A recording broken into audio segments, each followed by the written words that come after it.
Abra sua Bíblia no livro de Esté, capítulo 4. Você acredita em previsão? Eu não acredito. A única previsão que eu acredito é na palavra de quem? Só que hoje eu vou lhe dar uma previsão. Pastor, o senhor não acredita, mas não entendi. O senhor vai dar uma previsão? Você vai entender. A previsão que eu vou te dar é muito boa. É muito boa. E o título do conselho hoje é esse. A previsão para a semana que vem. Sabe qual é a previsão? O fim do luto. Quem é que não quer essa previsão? E eu vou te provar na Bíblia como que isso aconteceu no passado. Esté capítulo 4, no versículo 1. Olha o que diz. Quando Mardoqueu, algumas traduções estão Mordecai. Então eu vou seguir no Mordecai. Mardoqueu é o português e Mordecai é o original, tá? Quando Mardoqueu ou Mordecai soube tudo quanto havia sido feito, Mordecai rasgou as suas vestes e vestiu-se de quê, gente? De saco e de cinza, que é o pano de saco que nós temos aqui. E saiu pelo meio da cidade e clamou com grande amargo clamor. Olha para mim, por favor, para que você entenda essa história. Lá no capítulo 2, não nos abrir não. Mordecai, ele salvou o rei. Os funcionários do rei se levantaram contra ele, o rei Assuero. Mordecai ficou sabendo, avisou a rainha Esté, que era sua prima, e salvou o rei. O rei, muito grato, apenas registrou no livro de crônicas o nome de Mordecai, o nome dele. Só que o rei deu tanta glória para o seu primeiro-ministro, que era Ramã. Ramã já era orgulhoso, recebendo essa glória, exigiu que todos, quando ele passassem, teriam que se curvar a ele. O rei aprovou, estava feliz da vida. E numa dessas que ele passou, Mordecai não se curvou. Ramã mandou preparar uma forca para Mordecai. E não somente ele, como ameaçou todo o povo judeu, mulheres, crianças, todo o povo judeu. Quando Mordecai soube disso, olha qual foi a atitude dele aqui no versículo 1. Ele se vestiu de pano de saco e saiu pelo meio da cidade, clamando com grande amargo clamor. Lembra que a gente fala para você? Em toda situação difícil, para você colocar o quê? O pano de saco. E, se possível, você abrir um jejum. Eu sempre oriento você a fazer isso. E a única reunião, pessoal, que nós fazemos isso, jejuando, orando com pano de saco, é o sábado. Aqui está mais um motivo para você nunca faltar essa reunião.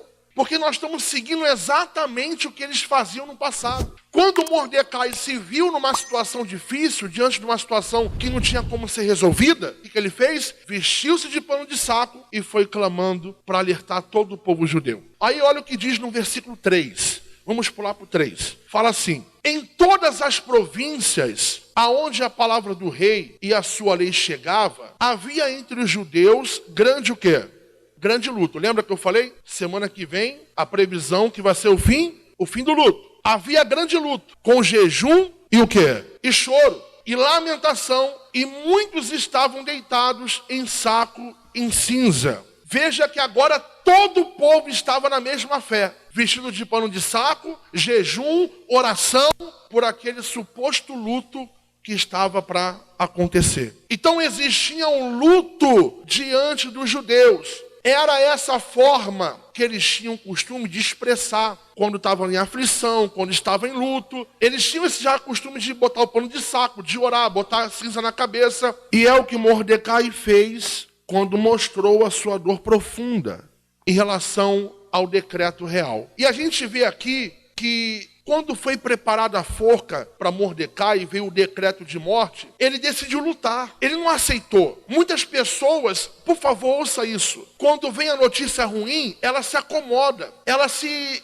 prostra, ela baixa a cabeça. Eu vou morrer mesmo? O que eu vou fazer agora? Ele não se acomodou. Ele falou, não, eu vou lutar, eu vou partir para cima, eu vou jejuar, eu vou orar, eu vou me vestir de pano de saco, eu não vou aceitar essa situação. O que ele fez? Ele, com pano de saco, foi parar na porta do palácio. E ele sabia que não podia fazer isso. Imagina alguém chegar maltrapilho lá no Palácio do Planalto, em Brasília.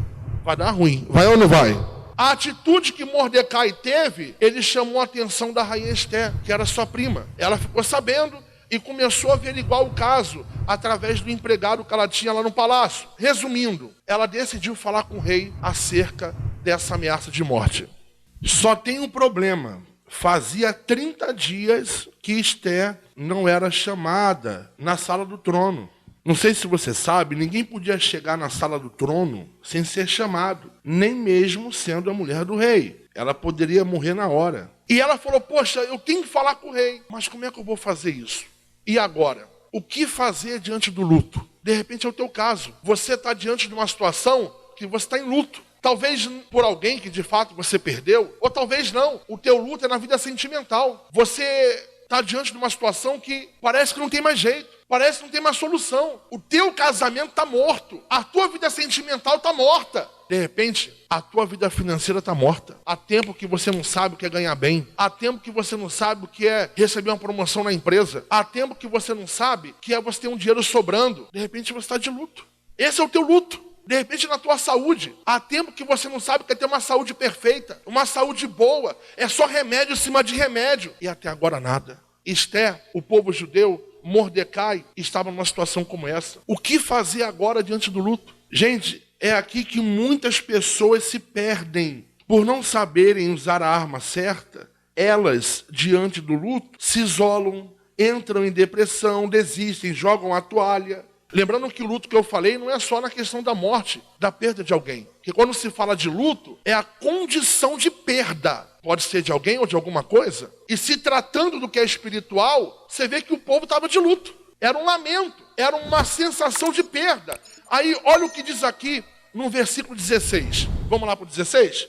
Esther falando para Mordecai. Ajunta todos os judeus que se acharem em Suzã e jejuai por mim, e não comais nem bebais por 3 dias, nem de dia e nem de noite. E eu e as minhas servas também assim jejuaremos, e assim irei ter com o rei, ainda que não seja segundo a lei. E se perecer, pereci. É isso que eu e você temos que fazer diante de uma situação difícil, diante dos problemas, diante de um luto. Ela falou assim, olha, eu vou falar com o rei, jejua por mim, 3 dias. Eu também vou jejuar, eu e minha serva. Eu não sei o que vai acontecer, mas eu vou falar com o rei. Algum jeito eu vou dar. Nem que não venha a ser na lei, nem que eu quebre a lei, mas eu vou falar. É isso que Deus espera de você. Deus espera de você uma atitude diante de uma causa. Deus espera de você atitude, não é para você abaixar a cabeça. Não é para você esmurecer, não é para você desistir e falar, ninguém gosta de mim. Não, Deus espera de você atitude. Eles poderiam, até ela poderia se julgar morta, porque ela era judia.